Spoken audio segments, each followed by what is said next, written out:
어제 사전 예고도 없었던 조희대 대법원장에 대한 청문회의 기습 상정에 국민의힘 의원들은 강하게 반발을 했고요. 법사위는 또 한 번 아수라장이 됐습니다. 조희대 대법원장 대선 개입 의혹 관련 긴급 현안 청문회 실시 계획서 채택의 건, 청문회 증인 참고인 출석 요구의 건을 각각 의사일정 제2항과 제3항으로 추가하여 먼저 심사하고자 하는데 이의 없으십니까?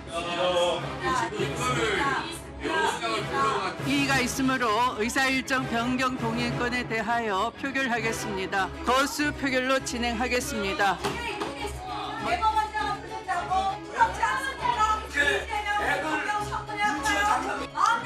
표결 결과를 말씀드리겠습니다. 재석위원 총 15인 중 찬성 10인, 기권 5인으로 가결되었음을 선포합니다.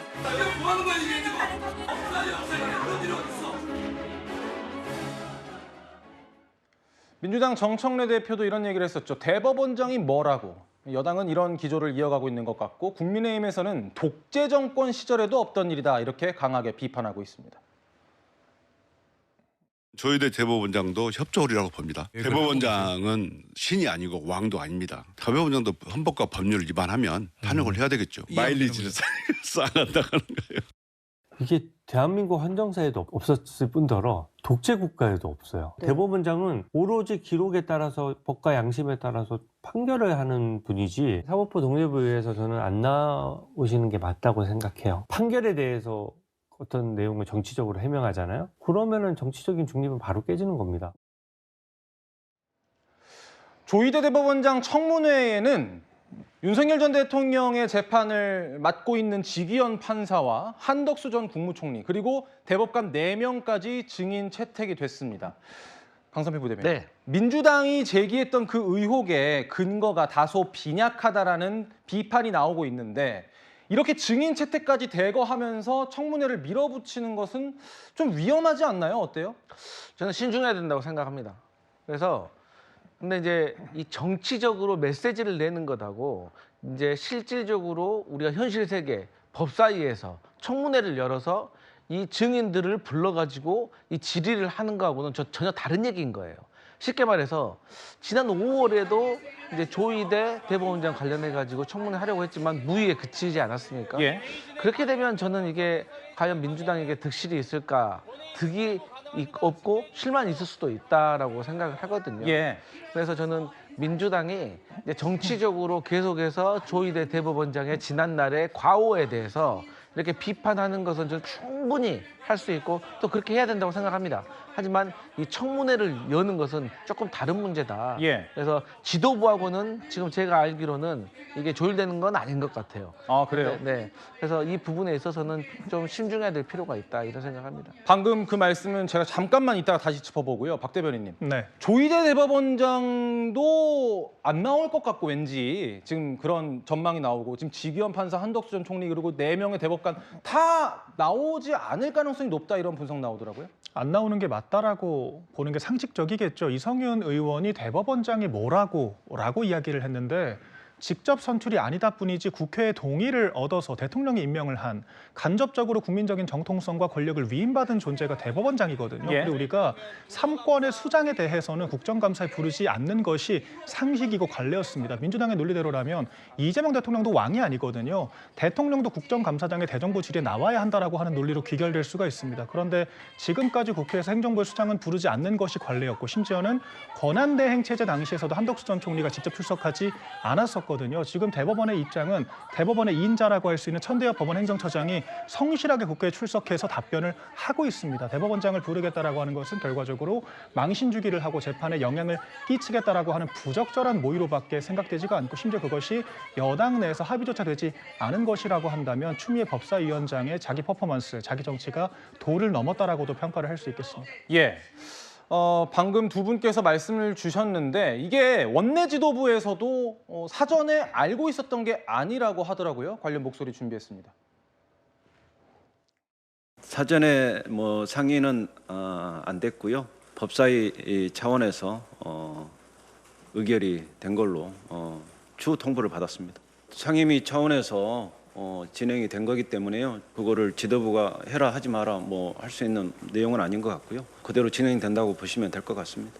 법사위에서 어느 날 뜬금없이 나온 것은 아니고요. 여러 번 그 논의가 됐던 것이고 제가 지도부와 상의한 사실은 모르겠는데요. 저희 법사위원들 간의 식사 시간이라든가 휴식 시간이 모여서 이건 꼭 해야 된다라고 했던 사안입니다. 강 부대변인, 저는 네. 두 가지가 궁금한데요. 네. 일단 하나는, 아니 지금 민주당 전체에 부담이 될 수 있는 이 건을 어떻게 지도부랑 상의도 안 하고 아무리 법사위라고 하더라도 상임위 차원에서 그렇게 단독으로 진행을 할 수가 있는지가 궁금하고, 두 번째는 이 상황이 됐는데 지도부가 상임위 차원에서 한 거니까 지도부가 하라 마라 할 수 있는 게 아니다. 그럼 손 놔요? 그냥 지켜봐요? 일단 이 청문회가 시작된 근본적인 원인을 살펴보면 최근에 부승찬 서영교 의원이 조희대 대법원장의 이 수상한 만남에 대해서 의혹 제기를 한 거잖아요. 예. 그런데 저희 민주당에서 김병기 원내대표께서는 최근에 이에 대해서 이것을 말한 사람들이 좀 더 객관적으로 소명을 해야 된다라고 말씀하신 바가 있습니다. 거기에 대한 연장선인 거예요. 그러면 서영교 의원이 여기에 대해서 어떻게 본인의 발언에 대해서 신뢰성을 더할 수 있을까? 이것은 제보를 더 받고 그 제보를 더 완성시키는 방법이 있지만, 또 청문회를 열어서 본인들이 그야말로 아래서 전원으로 들었던 얘기에 대해서 캐묻다 보면 사실 그 과정 속에서 또 해답이 나올 수가 있고 거짓이 드러날 수가 있기 때문에 본인의 발언에 대한 해명을 완성하기 위한 그런 전 차원이라고 생각을 하고 있고, 예. 여기에 대해서는 지도부가 공식적으로 인정할 수는 없는 것이죠. 그렇기 때문에 이미 김병기 원내대표께서 말씀하셨던 바가 있고, 저희 민주당 내부에서도 이번에 조희대 대법원장의 이 수상한 만남에 대해서는 의심하는 자도 반드시 국민의 눈높이에 맞게 국민들이 이해할 수 있도록 더 객관적인 증거를 내놔야 된다. 그리고 추후에 그게 거짓이라든가 잘못된 것이 드러나면 정치적인 책임 져야 된다. 반면 의심을 받는 조희대 대법원장도 과거 대선 개입을 했다는 이미 결과가 있기 때문에 여기에 대해서는 본인도 결백을 입증하는 노력을 해야 된다. 이런 입장인 겁니다. 박 대변인, 일단 뭐 국민의힘에서는 서영교 의원과 부승찬은 어제 고발했고 추가 고발도 지금 예정돼 있어요? 지금 이 가짜뉴스 자체가 계속 확산되고 있는 양상이지 않습니까? 왜 그러냐면 민주당이 인정을 하지 않고 있기 때문입니다. 잘못된 정보였다라고 하는 것을 명백하게 사과를 하고 인정을 해야 되는데 지금도 계속해서 추가적인 제보자가 있다라고 하면서 말을 돌리고 있거든요. 예. 거기에 추가적인 음모론까지 제기를 하면서 압박 수위를 키워가고 있기 때문에 당연히 저희가 추가적인 조치를 고려할 수밖에 없는 것입니다. 지금 민주당의 모습이 정말 촌극이 따로 없다라고 생각을 하는데요. 이것이 가짜뉴스로 조작된 AI 음성이라고 하는 사실이 드러나자 김병기 원내대표는 이것을 제기한 사람들에게 물어보는 것이 좋겠다라고 발을 뺐고, 심지어는 부승찬 의원은 서용교 의원에게 들었다라고 얘기를 하고, 서용교 의원은 열린공감TV에서 봤다라고 또 책임을 전가를 했거든요. 지금 몇 차례 지도부까지 문제제기에 앞장서는 과정에서 단 한 번도 필터링이 되지 않았다라고 하는 거고, 허위사실 명예훼손죄의 가장 중요한 구성 요건은 이게 가짜라고 하는 것을 인지하고도 그런 행위를 했는가를 판별하는 거라고 생각을 하거든요. 그런데 차라리 서용교 의원이 가짜인 것을 몰랐다라고 하면은 참작이라도 되겠지만 지금은 전혀 인정을 하지 않고 있는 상황이기 때문에 재판까지 가게 될 경우에는 유죄 판결 가능성이 굉장히 높다라고 저희는 생각을 하고 있습니다. 예. 근데 여기서 추가가 이 서영교 의원께서 열린공감TV라는 그 유튜브 매체에서 들었던 건 5월인 것이고, 최근에 말했던 것은 또 윤석열 정부 고위직 민정 라인도 추가적으로 있다. 그래서 이 부분에 있어서는 이 사람을 좀 설득을 해가지고 저는 청문회장이든 혹은 수사기관에 가서 자백을 할 수 있는 그런 기회를 만드는 것도 중요하다고 봅니다. 근데 이 부분이 약간 좀 이것도 코미디인 것이 예, 짧게 부탁드립니다. 특검에서 수사가 시작되면 증인으로 나설 의향이 있다라고 얘기를 했는데 특검은 수사할 생각이 없다라고 했거든요. 결과적으로 어차피 이루어지지도 않을 특검을 공수표로 던져서 없는 증인을 있는 것처럼 만드는 것이 아닌가 또다시 의심이 되는 지점입니다. 예.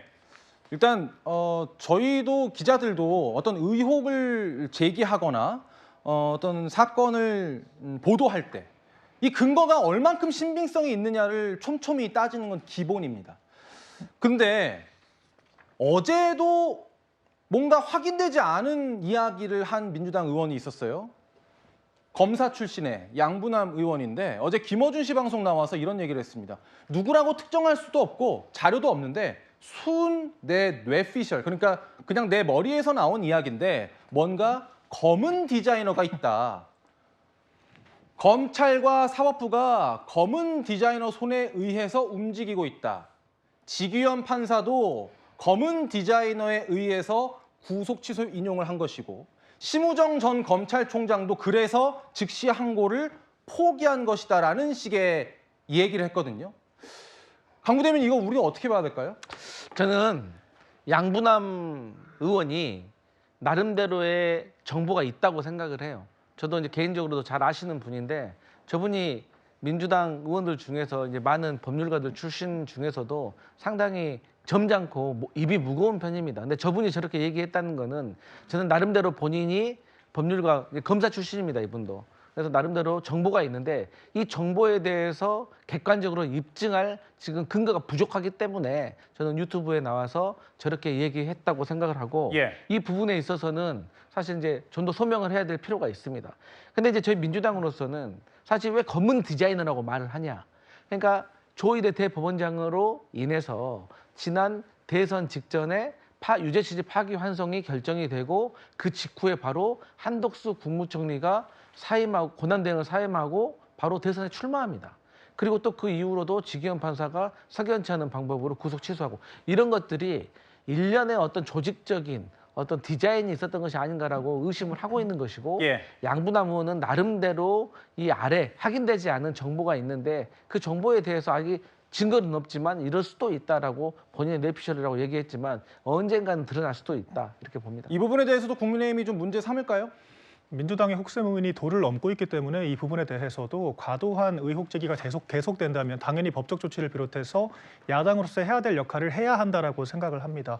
민주당이 왜 혹세무민을 하고 있다라고 이야기를 하냐면 구속 취소라고 하는 것도 공수처의 수사 관할권이 없기 때문에 합당하게 취소가 됐다라고 저희는 계속 주장을 하고 있는 것이고요. 또한 이게 조희대 대법원장의 이 재판 재개 같은 경우에도 피고인에 대해서 대법원이 재판을 제기하는 게 왜 문제가 되는 것인지를 잘 모르겠습니다. 즉시 재항고 같은 경우에도 구속 취소라고 하는 법원의 구속력 있는 결정을 검찰이 이른바 꼼수로 이걸 번복하는 그런 식의 상황이 되기 때문에 위헌 판결될 가능성이 굉장히 높은 사례였고 즉시 재항고를 하지 않는 것이 맞았다라고 하는 것이 법조인들의 일관된 의견이거든요. 그런데 예. 이런 것들을 검은 디자이너라고 하는 자극적인 또 구문을 가져와서 과거 미복귀 블랙요원 같은 가짜 뉴스를 설파했을 때처럼 같은 패턴을 반복하고 있다라고 보기 때문에 매우 부적절하고요. 집권 여당 이렇게 가짜 뉴스 제조기 같은 모습들을 반복한다면 국민적인 신뢰를 상실할 것이라고 생각을 합니다. 알겠습니다.